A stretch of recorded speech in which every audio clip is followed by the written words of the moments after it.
Ô Flávia, você disse então que reclamação não é recurso e a gente confirmou com a decisão do Supremo. Mas essas controvérsias sobre a natureza jurídica da reclamação constitucional existem mesmo? Olha o que eu separei para vocês. Vem aqui comigo, olha só. A reclamação, qualquer que seja a qualificação que se lhe dê, uma ação, um recurso, que a gente acabou de ver que não é, um sucedâneo recursal, que também não é, um remédio incomum, um incidente processual. A reclamação, ela é modernamente um instrumento de extração constitucional, e não obstante a origem pretoriana de sua criação, destinado a viabilizar, na concretização de sua dupla função de ordem político-jurídica, a preservação da competência e a garantia das autoridades do Supremo. A época desse julgado, que é uma decisão antiga, mas ainda importante, não tínhamos súmula vinculante. Daí porque essa dupla função apenas da reclamação. Preservar a competência e preservar a autoridade das decisões. Vamos trazer os exemplos, porque os exemplos eles nos ajudam a compreender melhor. Vamos aqui, olha só. Eu coloquei as 3 hipóteses de cabimento da reclamação, não foi? 102, inciso 1, a linha L da Constituição, a gente extrai 2 situações para garantir a autoridade da decisão do Supremo e para preservar a competência da Corte. Com a emenda 45, nascimento da súmula vinculante, surgiu também a terceira possibilidade de cabimento da reclamação constitucional, que é para cumprir, né, a decisão da súmula vinculante. Muito bem, para cumprir o texto, né, da súmula vinculante. Vamos analisar hipótese por hipótese para compreender melhor. Gente, se o Supremo declarar a inconstitucionalidade de uma lei hoje, o Tribunal de Justiça do Estado de Pernambuco pode continuar aplicando essa lei que foi declarada inconstitucional hoje? Não, porque a decisão do Supremo ela vai gerar efeitos vinculantes erga omnes. Em face dessa decisão, que descumpriu o que o Supremo acabou de definir, cabe o quê? Independentemente do recurso, uma reclamação constitucional. Então, mais uma vez, o Supremo declara a inconstitucionalidade da lei X hoje. Amanhã o Tribunal de Justiça de Pernambuco determina a aplicação dessa lei X, descumprindo a decisão do Supremo na ação direta de inconstitucionalidade. Em face dessa decisão, independentemente do recurso, cabe ajuizar uma reclamação. Então, exemplo de reclamação em face de descumprimento da decisão do Supremo. Agora, competência do Supremo. Gente, não esqueçam, todas as competências do Supremo Tribunal Federal se esgotam na Constituição Federal. Todas as competências do Supremo se encontram na Constituição Federal. Não tem competência do STF no plano infraconstitucional. As competências da Corte se encontram na Constituição. Ótimo. O artigo 102, inciso 1, a linha F, diz que cabe ao Supremo Tribunal Federal resolver o conflito federativo, o conflito entre a União e um Estado da Federação. Uma competência do Supremo, portanto, 102, inciso 1, a linha F da Constituição Federal. Imaginemos que um juiz federal de primeiro grau receba uma ação proposta em face da União contra o Estado e diga ser competente para apreciar aquele conflito federativo. Gente, em face daquela decisão que permitiu que o juiz federal de primeiro grau analisasse o conflito federativo, cabe o quê? Cabe uma reclamação. Porque o que o juiz está fazendo?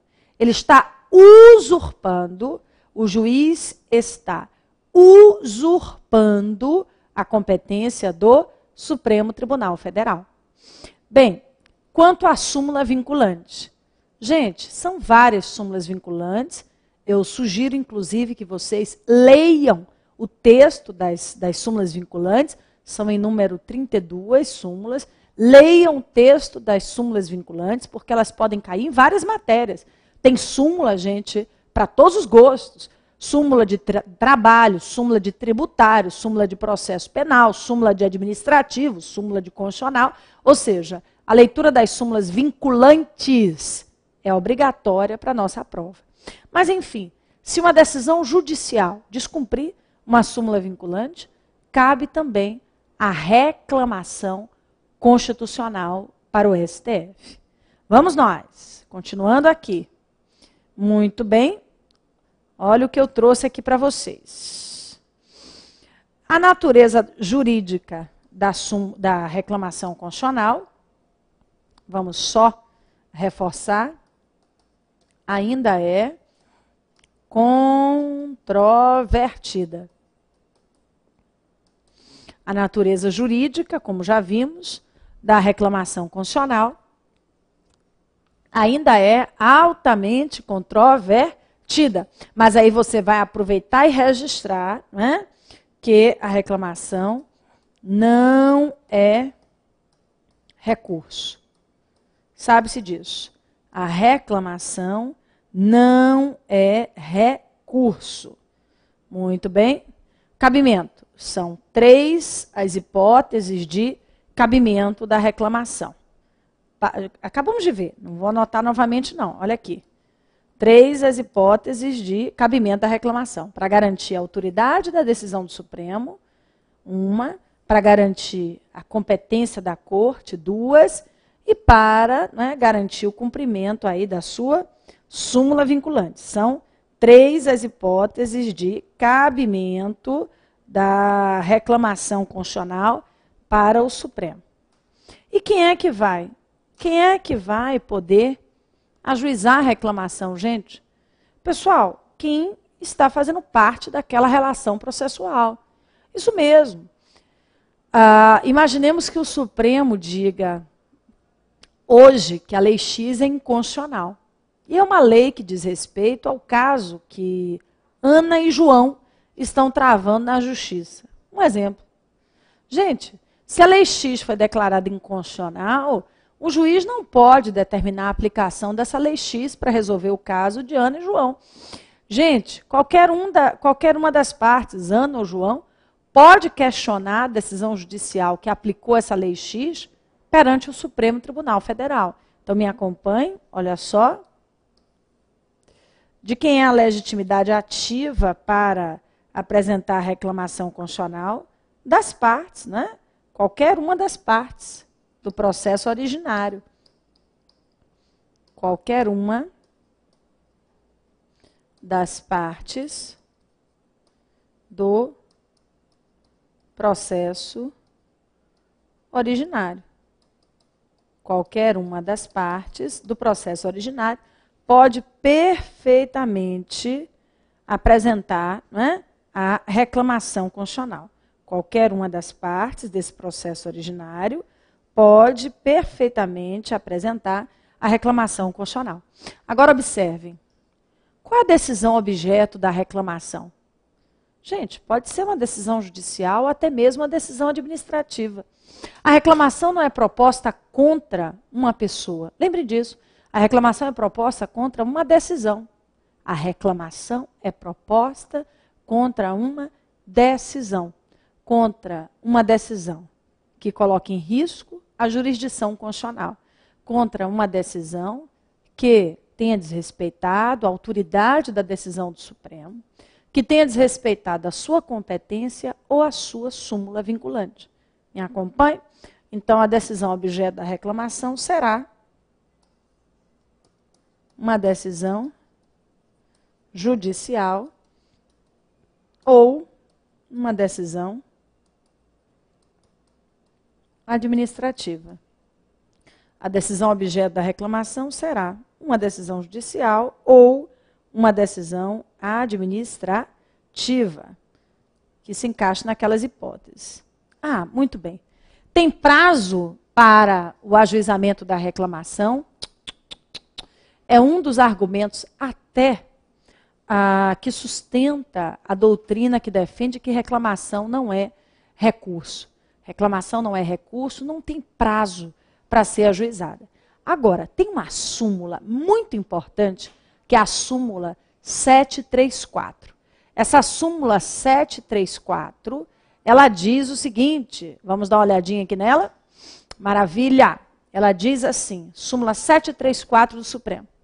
Não cabe reclamação quando já houver transitado em julgado o ato judicial que se alega tenha desrespeitado decisão do Supremo Tribunal Federal. Então, vamos nós. Súmula 734 do STF. A súmula 734 do STF diz que não cabe reclamação quando já houver transitado em julgado o ato judicial que se alega tenha desrespeitado decisão do Supremo Tribunal Federal. Gente, vamos lá. Há 10 anos atrás, o Tribunal de Justiça do Rio de Janeiro, há 10 anos atrás, viu? O TJ do Rio de Janeiro simplesmente diz o seguinte, o TJ do Rio de Janeiro diz que a Lei X é constitucional e determina a aplicação da Lei X, né, naquela situação concreta analisada. Muito bem, Lei X é constitucional. Perfeito. 10 anos atrás. Hoje, o Supremo vem e diz assim, não, essa Lei X não é constitucional, não. Ela é inconstitucional.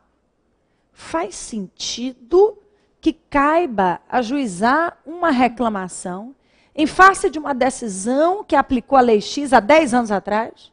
Não, gente. Isso colocaria em risco o quê? Isso mesmo que vocês pensaram. A segurança jurídica. Então, mais uma vez, olha só. Não tem prazo específico, não há prazo específico para utilização da reclamação. Não há prazo específico para a utilização da reclamação. Perfeito. Mas a súmula 734 do Supremo diz que não cabe reclamar quando já houver transitado em julgado o ato judicial que se alega tenha desrespeitado a decisão do Supremo Tribunal Federal, em nome da própria defesa da segurança jurídica, em nome da defesa da segurança jurídica. Outra coisa, caiu na prova passada, uma orientação que a gente não pode deixar de levar para essa nossa prova. A reclamação constitucional mais famosa, a mais comum, é a reclamação para o Supremo, com essas hipóteses de cabimento aqui também. Mas, venham comigo, olha só, caiu no último exame, mas o artigo 105, inciso 1, a linha F da Constituição, o artigo 105, inciso 1, a linha F da Constituição, diz que é cabível, reclamação constitucional para garantir o cumprimento das decisões do STJ e para preservar a sua competência. Olha só, pessoal, o artigo 105, inciso 1, a linha F da Constituição, diz que é cabível reclamação constitucional para garantir o cumprimento das decisões do STJ e também para preservar a competência desse importante tribunal. Então, repetindo, e foi cobrado no último exame, cabe reclamação para o STF e cabe reclamação também para o STJ. Lembrando que são 3 as hipóteses de cabimento de reclamação para o Supremo. E são duas as hipóteses de cabimento da reclamação para o STJ. A banca não explorou com mais detalhes e acredito que não faça. Mas ela quer saber se você tem essa informação de que a reclamação pode ser ajuizada tanto para o Supremo quanto para o STJ. Tranquilo, minha turma querida. Eu separei algumas decisões aqui, vamos dar uma olhadinha. Olha só. Essa aqui nós já vimos, que é a decisão que traz a controvérsia sobre a natureza jurídica da reclamação. Essa aqui já vimos. Agora, tem mais uma decisão aí. E não existe ofensa à autoridade de súmula vinculante, quando a decisão da qual se reclama é anterior à decisão emanada do STF. Claro, gente, reflitam se a decisão ela é anterior à súmula vinculante. Se a decisão é anterior à edição da súmula vinculante, não há que se falar de desrespeito à súmula. É bem óbvio, não é? A súmula vincula o quê? A partir da sua criação. A súmula vincula a partir da sua criação. Ela não pode vincular decisões, né, anteriores a ela. Me acompanhe? Vamos nós. Olha só. Ah, isso aqui é ótimo. A banca pode trazer para a gente nesse nosso 12º exame de ordem, o exame da aprovação. Ah, Flávia, minha mão já está doendo nesse final de último bloco. Não se preocupe, você deve lembrar que a mão que dói hoje é a que aprova amanhã. Eu adoro dizer isso. A mão que dói hoje é a que aprova amanhã. O pensamento é esse. Força, vai dar certo, né? Sorria que a vida também vai ajudar. Então, vamos lá, firmes e fortes. Gente, não cabe reclamar em face de uma decisão judicial que desrespeitou uma súmula não vinculante. Não, porque a súmula não vinculante, ela não é obrigatória. Então, os juízes vão aplicar, não vão aplicar. Ah, Flávia, mas tem algum mecanismo específico para garantir o cumprimento de súmula não vinculante? Não, gente. Provavelmente os recursos, né, para que se reveja a decisão. Mas o que eu quero que você anote agora, nesse momento de aula, é: não cabe reclamação em face de decisão que descumpriu súmula não vinculante. Vamos que vamos. Olha só. Somente as decisões que concedem liminares em ADI e ADC é que se dotam de efeitos vinculantes, não as que denegam, né? Faz sentido. Ante a natureza subjetiva do processo, as decisões proferidas em reclamação, elas não têm efeitos erga omnes e sim inter partes. Gente, quando o Supremo dá uma cautelar suspendendo o ato normativo impugnado e o juiz continua aplicando aquela lei, cabe reclamar. Quando o Supremo decide suspender um processo em sede de cautelar de ação declaratória, o juiz mantém o processo em curso, cabe uma reclamação. Vamos nós, seguindo aqui. Aqui eu já disse, reclamação não é recurso e não se destina a examinar o ato impugnado com vistas a repudiá-lo por alguma invalidade processual. Perfeito.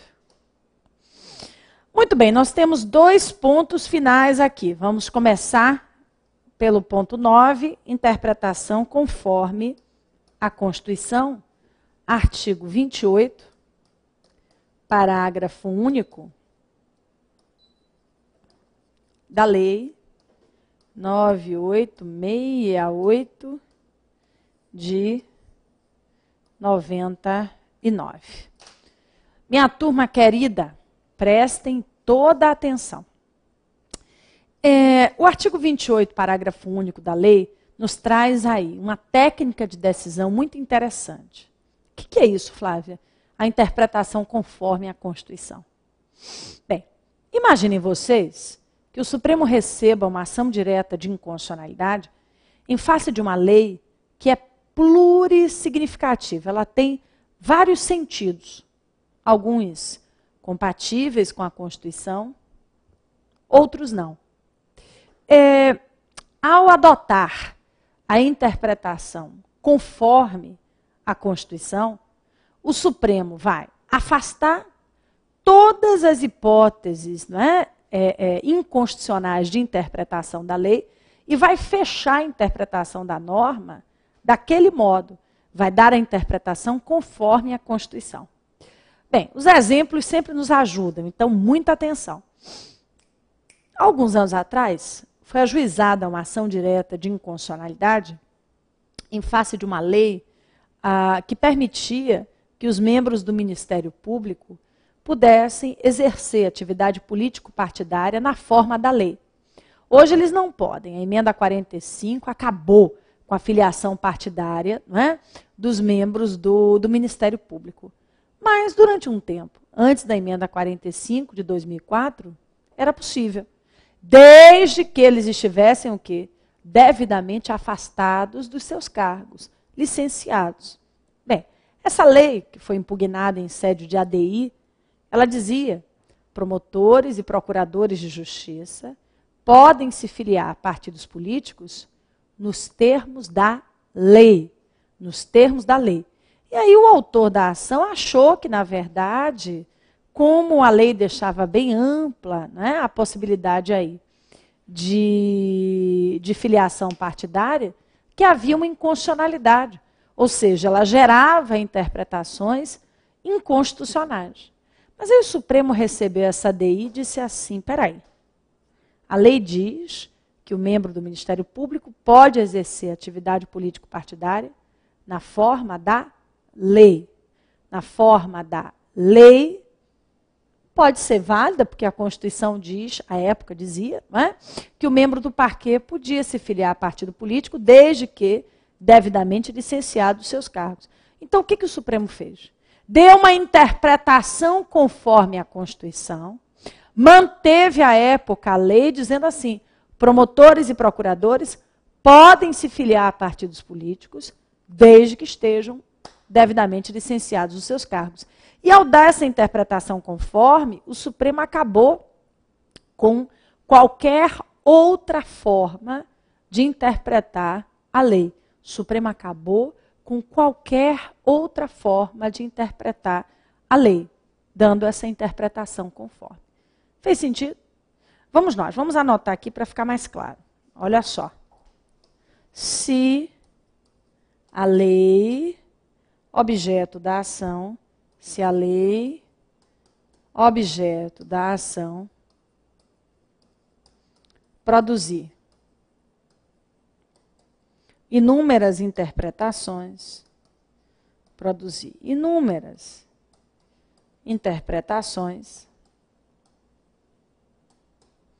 e se uma delas for compatível com a Constituição, a Corte deverá adotar essa interpretação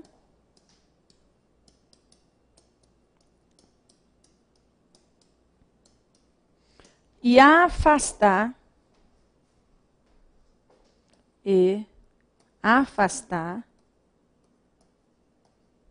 deverá adotar essa interpretação e afastar todas as demais interpretações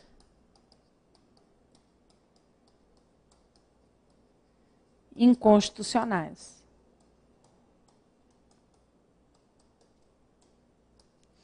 Gente, interpretar a lei conforme a Constituição nada mais é do que você fixar que aquela é a interpretação da norma.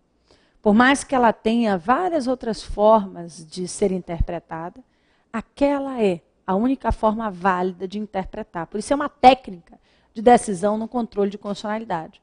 Quando a norma for plurissignificativa.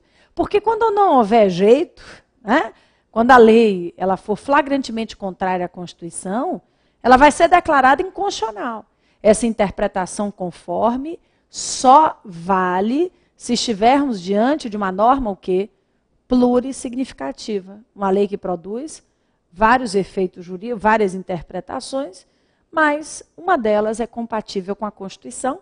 A Corte fixa aquela única forma válida de interpretar a lei. Vamos nós, está acabando. Força! O último tema escolhido para a nossa análise nessa aula de pilares. Tomara que tenha escolhido aí bons temas para vocês. Façam uma anotação sobre esse ponto 10. Deixa eu colocar aqui no nosso caderninho. Escrevam aí, ao lado desse ponto 10, eu quero que vocês coloquem artigo 34, inciso 6, a primeira parte da Constituição, artigo 34, inciso 7, e artigo 36, inciso 3. Eu quero que vocês coloquem aí essas bases. 34.6, primeira parte, 34.7, 36, inciso 3. Minha turma, nós temos como ações do controle concentrado a ação direta de inconstitucionalidade, a ação declaratória de constitucionalidade, a ação direta de inconstitucionalidade por omissão, e temos a ADI, né, que é a ação genérica, e a ADPF. Ótimo. Essa é uma ação que também faz parte do controle de constitucionalidade, mas é uma ação um pouco diferente. Ela é proposta durante o processo de análise sobre a intervenção federal. E, diferentemente de todas essas ações que eu falei, ela só pode ser ajuizada pelo Procurador-Geral da República. Olha só, o artigo 36, inciso 3 da Constituição diz assim: a decretação da intervenção dependerá, inciso 3, de provimento pelo Supremo Tribunal Federal, de representação do Procurador-Geral da República, na hipótese do artigo 37, inciso 7, que diz respeito aí, né, aos princípios sensíveis, e no caso de execução de lei federal.